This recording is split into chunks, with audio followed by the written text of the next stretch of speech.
여러분 안녕하십니까? 2023년 1월 둘째 날을 맞았습니다.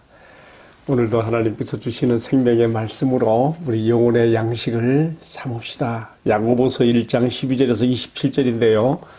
제가 오늘 제목으로 거는 특별히 두 절 말씀을 봉독합니다. 19절 내 사랑하는 형제들아 너희가 알지니 사람마다 듣기는 속히 하고 말하기는 더디하며 썩내기도 더디하라.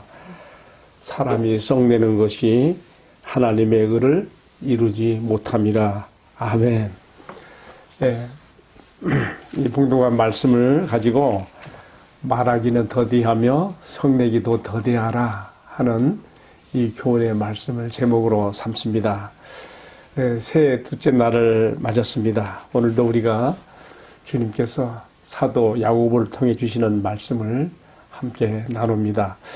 제가 어제도 간단하게 설명을 드렸습니다마는 야고보는 예수님과 한 집에서 사는 형제간이었죠. 예수님 말고도 요셉과 마리아가 낳은 자녀들이 6명 이상이나 돼요. 형제 자매들이.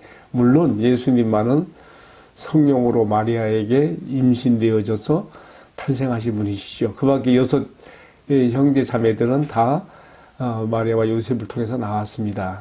야고보는 예수님과 함께 한 집에서 살았던 형제들 가운데 예수님을 제외하고 제일 맏아들이었던 것이지요. 그가 처음에는 그 야고보뿐만 아니라 모든 형제 자매들도 예수님을 하나님의 아들이시며 자신들이 기다려온 이스라엘의 구주 메시아 그리스도로 받아들이지 않았지요. 그래서 우리가 요한복음 7장 5절에 보게 되면 예수님을 믿지 않은 형제들의 이야기가 나옵니다.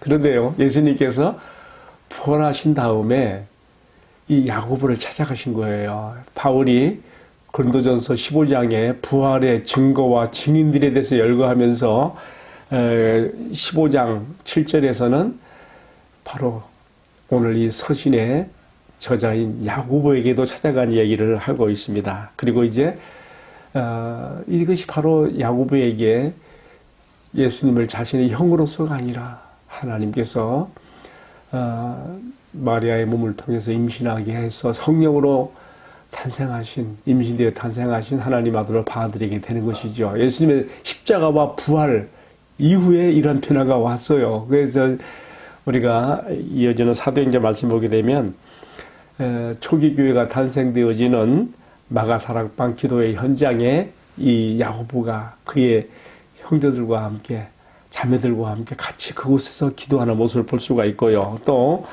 사도행전 15장 13절에 보게 되면 최초의 오늘날로 말하면 WCC 세계교회협의회가 열리는데 그때에 야고보가 예루살렘 교회의 기둥 같은 역할로서 사회를 보면서 베드로의 말을 이어서 그 당시 그 이방인의 그 할례 문제나 그 율법 문제에 대해서 아주 그 결론적인 얘기하는 것을 볼 수가 있습니다. 이것도 우리가 한번 참고볼 필요가 있습니다. 제가 좀 이 야고보서의 저자 야고보에 대한 설명을 좀 길게 했는데요.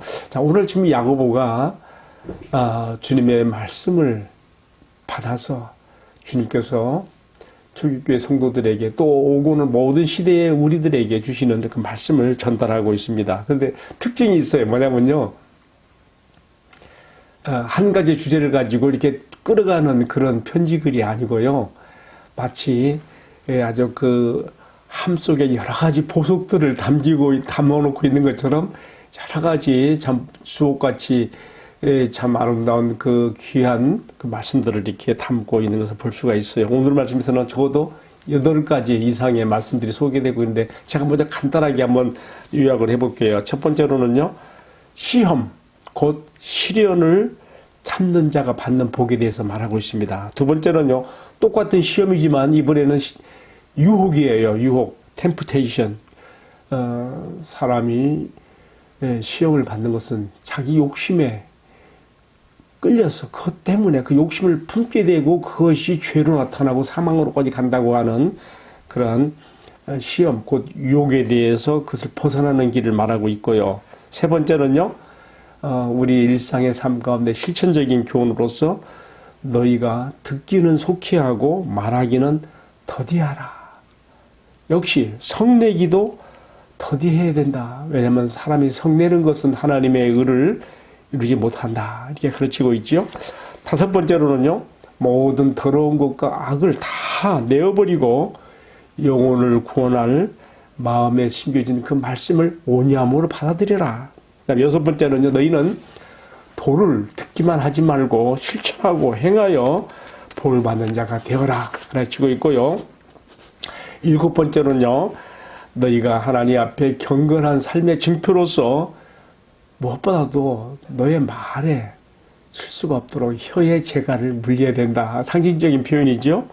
그렇지 않으면 너의 경건이 헛것이 될 수가 있다. 그러니까 말의 척도가 한 사람의 하나님 앞에서 신앙의 경건에 척도가 되고 표시가 증표가 된다는 거 굉장히 중요한 말씀이에요. 그리고 여덟 번째로는요, 하나님께서 인정하시는 참 경건이라는 것은 어떤 것이냐? 그것은 자신의 살고 있는 이 세대에서 사회적 약자들, 곧 오늘 그 시대로 말하면 고아와 과부를 그들의 환난 중에서 돌보아주고, 그다음에 자기 자신을 이 제약된 세속에서부터 지키는 것이다. 그렇게 해서 모두 합해서 8가지 오늘 말씀이 이렇게 소개가 되고 있습니다. 더불어서 야고보 사도는 지금 오늘 말씀 가운데 하나님 아버지께서 어떤 분이신가에 대해서도 두 가지 점에서 우리에게 이야기해 주는데, 그것은 사람들이 잘못 가지고 있는 오해를 풀어주는 그러한 문맥에서 밝혀지고 있습니다. 1장 13절 15절에 보게 되면요, 그렇게 되어 있어요. 사람이 마음에 욕심을 품으면 그것이 죄로 이어지고 그것이 사망을 낳지만은, 여기하고 비교적으로 하는 얘기예요. 그렇지만 모든 좋은 것들을 은혜와 선물로 주시는 빛들의 아버지께서는 불변하시며 그는 자신의 기쁘신 뜻을 따라 택하심으로 진리의 말씀으로 우리를 모든 피조물 가운데 으뜸으로, 본문에서는 천일매로 이렇게 낳으신 분이다. 이렇게 비교하고 있어요. 하나님 어떤 분이신가? 사람이 죄를 품으면, 사람이 욕심을 품으면 죄로 나타나고 그것이 사망을 낳는다는 것에 대한 반어적으로 하나님 모든 빛들의 아버지 하나님께서는 모든 좋은 온갖 것들을 우리에게 선물로 주시는 분이시며 변함이 없으신 분이시며 또 그의 불변하신 뜻을 따라 진리의 말씀으로 우리를 낳으신 분이시다. 그러니까 낳았다. 죄의 욕심을 잉태하면 죄를 낳고 죄로 낳은 즉 사망으로 간다는 그의 대조적인 말씀을 이렇게 하는 걸 통해서 우리 하나님 아버지께서 어떤 분인가를 설명했지요. 자, 이제 오늘 본문의 그 전체 내용은 이 정도로 정리를 하고요. 오늘 말씀 가운데 특별히 이거 다 8가지 이 교훈을 다 말하려고 하면 시간이 허락되지 않고요. 딱 한 가지만 제 마음에 닿아지는 것 함께 나누려고 합니다. 1장 19절에 이렇게 말했습니다. 내 사랑하는 형제들아, 너희가 알지니 사람마다 듣기는 속히 하고 말하기는 더디하며 성내기도 더디하라. 사람의 성내는 것이 하나님의 글을 이루지 못함이라. 이렇게 말씀하고 있습니다. 제가 오늘 말씀을 묵상하다가요, 저는 이게 말씀 묵상한 것을 블로그에다 올리고 있거든요. 내가 블로그를 뒤져가지고 오늘 본문, 똑같은 본문의 말씀 묵상한 것이 언제였는가 보니까 2019년도에 했더라고요. 그때도 보니까 제가 바로 지금 오늘 말씀의 제목으로 삼은 것을 주제로 삼아서 묵상을 했어요. 그러고 보니까 그때로부터 약 3, 4년이 지났는데요. 나는 그동안 이 말씀 앞에서 얼마나 변화되고 성화되었는가 자신을 돌아보니까 참 그냥 우리 흔한 말로 말짱 도루묵이라는 그런 생각이 들어요. 내 자신에 대해서 나는 왜 이렇게 변화와 성장이 더딘가 하는 그런 반문도 해보게 되죠. 여러분, 사실 우리가 어떤 신앙의 인격과 성품으로 변화되고 있는가를 가장 잘 아는 것이 누구겠어요? 나랑 가장 가깝게 살고 있는, 같이 살고 있는, 이해관계가 가장 깊은 내 가족이 아니겠습니까? 자, 이 성냄의 문제는 정말 평생을 두고 내가 하나님 앞에 변화되고 성령으로 내가 다듬어져 나가야 될 중요한 덕목이라는 것을 다시 한번 생각해 보게 되었습니다. 제가 언젠가 사랑하는 제자가 저에게 결혼 주례를 부탁하길래 결혼 주례사를 작성하면서 성경에서 사랑장 하면 고린도전서 13장 아닙니까? 13장 4절부터 7절까지 말씀에 사랑에 15가지 속속이 나와요. 사랑은 오래 참고, 사랑은 온유하며, 또 시작해가지고 마지막 모든 것을 참고 견디느니라로 끝나지 않습니까? 15가지예요. 그런데요, 제가 이 주례사를 이렇게 작성하면서 15가지 사랑의 속성을 이렇게 쭉 열거해 보는 가운데 딱 가운데 중심축이 보니까 썩내지 아니하며예요. 썩내지 아니하며를 중심으로 해서 왼쪽으로 7개, 오른쪽으로 7개 합해서 모두 15개 속성으로 사랑의 특성이 나타나더라고요. 그래서 제가 그런 생각을 해봤어요.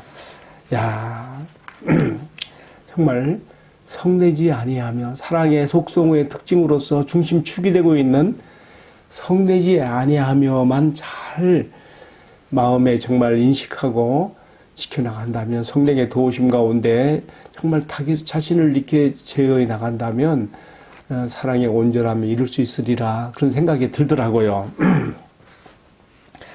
자, 야고보 사도는 오늘 우리에게 성내는 것도 더디하며 라고 하면서 사람의 성내는 것이 하나님의 글을 이루지 못한다 그랬습니다. 여기서 지금 무슨 뜻으로 이렇게 말하고 있는가 하면요, 어떤 성냄은 하나님의 의를 이루는 것도 있어요. 뭡니까? 그건 자기 자신을 위해서 화내는 게 성내는 게 아니에요. 그것은 하나님께 향한 거룩한 의분이 불타올라서 화를 내게 되는 사람들이, 잘못하고 있는 사람들에서 화를 내는 그런 것이죠. 대표적으로 우리가 성경에서 보면은 예수님께서 성전 정결 사건에서 아주 거룩한 분노를 터뜨리시며 성전 정결하시는 것을 우리가 볼 수가 있죠. 이런 것들은요, 하나님의 의를 이루는 것이죠. 거룩한 분노예요. 하나님의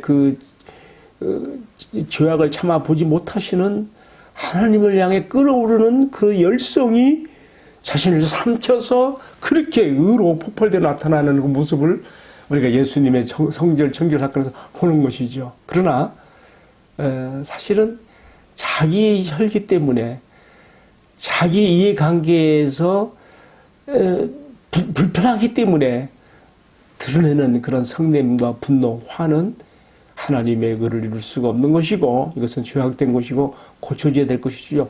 물론 사람이 성격이 있는 한 화를 전혀 내지 않을 수는 없어요. 그래서 성내기는 더디하며 라고 하면서 또 분을 품어도 뒤에 가면 나오는 말씀인데, 해가 지도록 불 품지 말고, 이런 말씀도 나와요. 어쨌든 우리가 이 성낸 것에 대한 컨트롤, 변화가 필요하다는 것이죠. 여러분, 성경에서 우리가 특별히 민수기 12장 3절 말씀 보게 되면 가장 온유한 사람을 모세라고 말해요. 모세는 그 온유함이 지면의 모든 사람보다 승하다고 그렇게 민수기 12장 3절에서 말하고 있습니다. 그런데요, 민수기 20장에 들어가면 이 모세가 그 온유한, 이토록 지극히 온유한 모세가 그 분노의 그 성격을 이기지 못하고 터뜨리는 것 때문에 가나안에 들어갈 수 없게 되는 빈매가 되는 것도 보게 돼요. 민수기 20장 10절에 보게 되면 출애굽한 백성들이 광야에서 수없이 하나님의 돌보심과 이적을 보면서도 물이 없는 것 때문에 또 불평하고 하나님을 원망할 때에 모세가 견디지 못하는 거예요.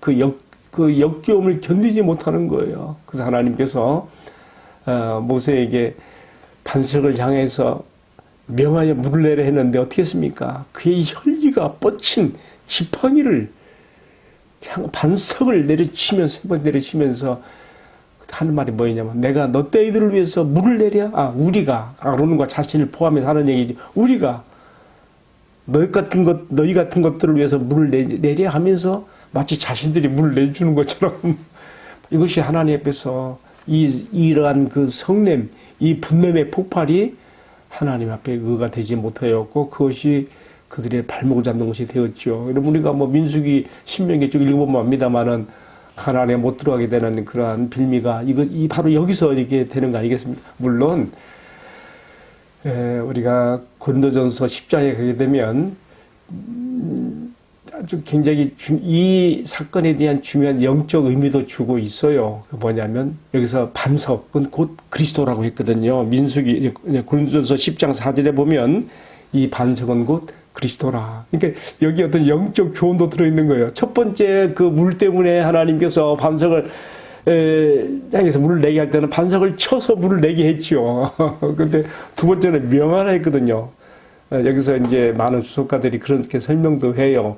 그리스도의 맞으심, 해를 받으심은 한 번으로 족하다는 것이죠. 그것이 첫 번째 반석을 향해서 내리치는 것으로 상징이 됐고요. 그러나 두 번째는 명하여 물을 내게 했거든요. 근데 그것도 내리쳤단 말이에요. 자, 여기도 영적 교훈은 담아 있는 것인데, 어쨌든 제가 지금 말하고자 하는 의미는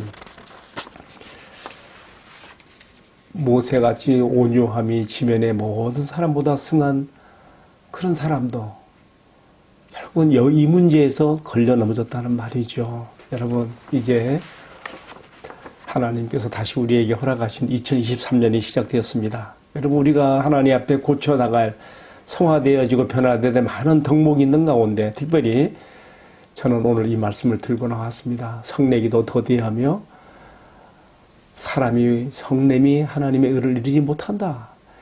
그러니까 한번 이렇게 잘못 쏟아내면 지금까지 쌓았던 것들이 팍 무너져 버려요. 이거 목사님들에게서도 많이 보이는 건데요. 목사님께 대한 존경과 신뢰가 확 무너져 버려요. 그의 분냄의 모습에서 예수님처럼 거룩한 의분이 아닌 자기 자신과 관련된 어떤 성을 바람에 있어서 그렇다는 그 말이에요.